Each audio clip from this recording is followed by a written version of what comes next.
does transnational crime worsen or strengthen international relations? I think personally, from my perspective, I think it's one of the subjects where it could be like, I guess it's a divided subject because I can, again, I'll use a case study in this if I could bring in a example of this.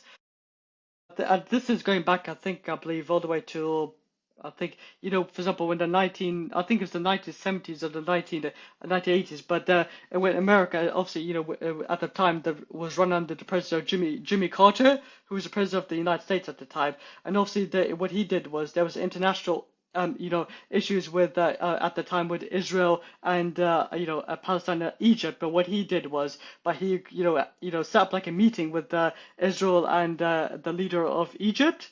Stuff to come to what's called international agreement and stuff to like come to to put aside the differences and to strengthen but they needed what's called other countries abroad as well stuff to help. And I think what he did was it actually was successful and strengthened other countries came together, and Norway wasn't an example of this. That actually helped with this peace process, and obviously the impact of that is the way that strengthened that relation was that in today's society, Israel and Egypt are not in what's called that much of a conflict as what it was before, because at that time it was like a huge conflict. So he actually, what they did, those people, by working together, helped to strengthen the international relations between those countries around them. Thanks for sharing. We're going to move it forward to the questions segment. Well, there's already been questions, but the viewer questions, listener questions. So thank you very much for sending these in, Vilma and Kerry.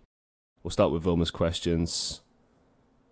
Question number 1. Is it possible that some transnational crimes, like smuggling, exist because of unfair global systems rather than just bad people? Yeah, I think I would say probably that's an interesting one, because again that goes back to the subject of like a corruption as well and stuff, because you got the drug cartels, you got the these organized criminal stuff, but obviously then you have to look at who's actually really pulling the strings to operate these crimes, because obviously it's not just for example, it's not just the drug cartels that are doing it on their own. They needed what's called other international what's called organizations, or even help from what's called global what's called like the governments to help them, give them what they were to, and as you mentioned, smuggling, so like weapons smuggling or trafficking stuff. Obviously, to get those weapons, they obviously got the weapons from other countries, so they could then smuggle those weapons out